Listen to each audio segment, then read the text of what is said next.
پیدا کردن بهانه راحت ترین کار دنیاست.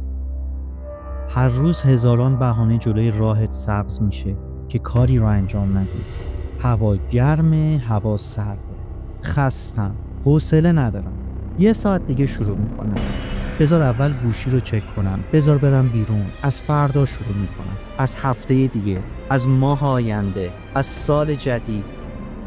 بهانه ها تمومی نداره و تو هنوز اون کاری که باید انجام بدی رو شروع هم نکردی. ولی پیدا کردن دلیل برای انجام دادن اون کار یکم سخته ولی غیر ممکن نیست. تو باید بهانه رو کنار بذاری و دلیلش رو پیدا کنی که چرا باید اون کار رو انجام بدی، چرا باید حرکت کنی، چرا باید بجنگی. از خودت بپرس برای چی میخوای قهرمان بشی؟ چرا میخوای بازیگر بشی؟ چرا میخوای فوتبالیست بشی؟ جوابش رو پیدا میکنی. شاید همین الان پیدا نکنی ولی پیدا میکنی. من مطمئنم تو تواناییش رو داری. زندگی ما هیچ تضمینی نداره. هیچ کس از فردا خبر نداره. شاید فردا رو نبینی، شاید 1 دقیقه بعد رو هم نبینی. ولی الان که تو زنده ای، همین الان که داری نفس میکشی، اینو جفتمون مطمئنی. چرا داری به این صدا گوش میدی؟ همین الان این صدا رو قطع کن، بلند شو، یه قدم کوچیک بردار. نیاز نیست تا آخر این صدا رو گوش کنی. همین الان قطعش کن و یه قدم کوچیک بردار، به سمت خواستت حرکت کن. چون وقتی تونستی تصویرش رو ببینی یعنی میتونی بهش برسی. وقتی تونستی تصورش کنی یعنی تواناییش رو داری. یه بار فرصت داری زندگی کنی.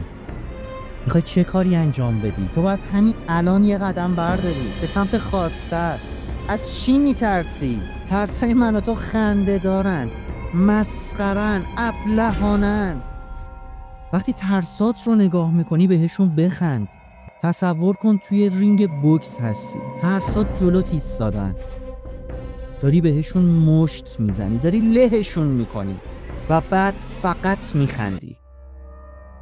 چون اونا هیچی نیستن، ضعیفن، اونا هیچی نیستن.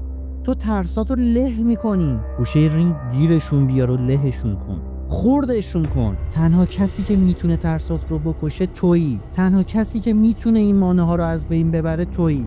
فقط خود تو. پس همین الان شروع کن. ترسات رو نگاه کن، بهشون بخند و قدم بردار، لهشون کن. خوشت اومد نه؟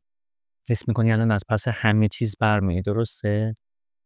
حس میکنی الان آماده‌ای که دنیا رو پس کنی؟ آماده‌ای که ترسات رو له کنی؟ آماده‌ای که موفق بشی؟ ولی نه، این خبران نیست. انگیزه به تنهایی هیچ کاری برات نمیکنه. انگیزه فقط یه جرقه است، یه آتیش کوچیکه. اگه چیزی برای شعله ور کردن اون آتیش نداشته باشی، خاموش میشه. خیلی زود هم خاموش میشه. انگیزه خوبه ولی فقط یه شروعه. اون چیزی که واقعا تو رو به موفقیت میرسونه کار کردن روی خودته، آموزش دیدنه و داشتن دیسیپلینه.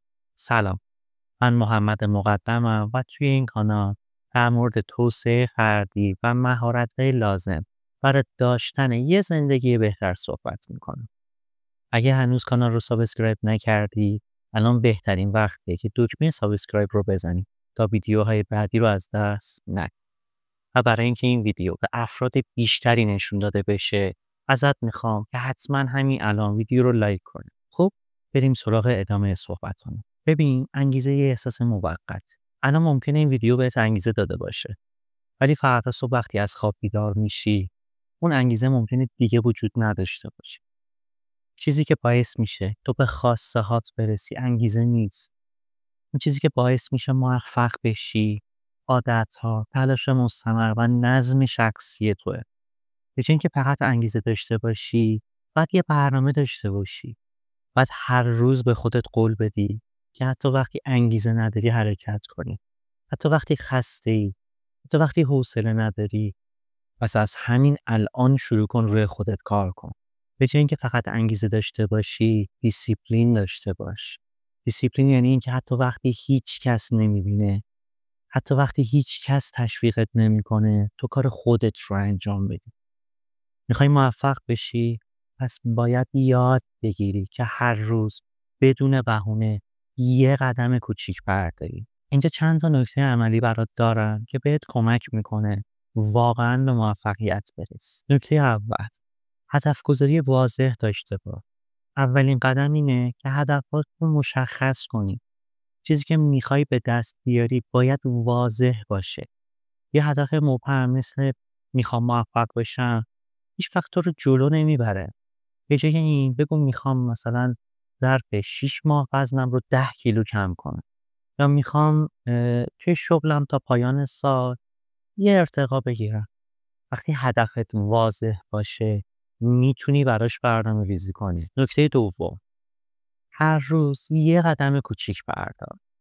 موفقیت یه شبه اتفاق نمیفته. اینکه یه روز انگیزه داشته باشی و یه روز یه عالمه کار انجام بدی ولی بعدش 6 ماه هیچ کاری نکنی، تو رو به جایی نمیرسونه. به جای این هر روز یه قدم کوچیک بردار. شاید اون قدم کوچیک این باشه که فقط 10 دقیقه مطالعه کنی. شاید فقط 5 دقیقه ورزش کنی.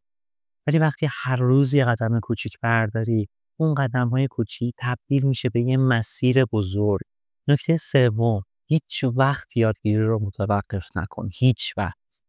موفقیت نیاز به دانش و مهارت داره. انگیزه خوبه، ولی اگه چیزی بلد نباشی چطور میخوای موفق بشی؟ پس از همین الان شروع کن به یاد گرفتن. کتاب بخون، دوره آموزشی بگیر، از آدمایی که توی اون حوزه موفق شدن یاد بگیر. هر روز یه چیز جدید یاد بگیر تا مهارتات رو بهتر. نکته چهارم، روی دیسیپلین شخصی کار کن. دیسیپلین یعنی اینکه حتی وقتی انگیزه نداری کارتو انجام بدی. دیسیپلین یعنی اینکه حتی وقتی خسته‌ای حرکت کنی. دیسیپلین یعنی اینکه تعهد داشته باشی به خودت و به هدفت. این دیسیپلین تو رو جلو میبره، نه انگیزه. نکته پنجم، شکست رو بپذیر و ادامه بده. هیچ کس بدون شکست موفق نمیشه. شکست قسمتی از مسیره. ولی اون چیزی که فرق بین آدم‌های موفق و آدم‌های معمولیه اینه که آدم‌های موفق بعد از شکست میپذیرنش و ادامه میدن. پس اگه شکست خوردی، به جای اینکه تسلیم بشی، ازش درس بگیر و حرکت کن. پس این بار که انگیزه گرفتی، یادت باشه انگیزه فقط یه جرقه است و به تنهایی فایده‌ای نداره. من اصلا نمیگم انگیزه داشتن خوب نیستا. اتفاقاً برعکس. اگه انگیزه نداشته باشی، برای چی میخوای تلاش کنی؟ برای چی میخوای بجنگی؟ ولی تا وقتی که روی خودت کار نکنی، تا وقتی که یاد نگیری، تا وقتی که نظم نداشته باشی، اون انگیزه به هیچ دردی نمیخوره. زندگی منتظر تو نمیمونه. پس همین الان برنامه ریزی کن. همین الان یه قدم بردار. بهونه‌ها رو کنار بذار و شروع کن. تو تواناییش رو داری. تو میتونی. فقط باید حرکت رو شروع کن. ممنونم که این ویدیو رو نگاه کردی. حتما توی کامنت ها نظرت رو بگو که به نظرت داشتن انگیزه خالی فایده‌ای داره یا نه. اگه کانال رو سابسکرایب نکردی، حتما همین الان دکمه سابسکرایب رو بزن که ویدیو بعدی رو از دست ندی. الان یوتیوب به 2 تا ویدیو پیشنهاد میده که با دیدنش میتونی مسیرت رو به سمت موفقیت ادامه بدی. و مثل همیشه فراموش نکن. زندگی خوب ساختنیه. خدا نگهدار.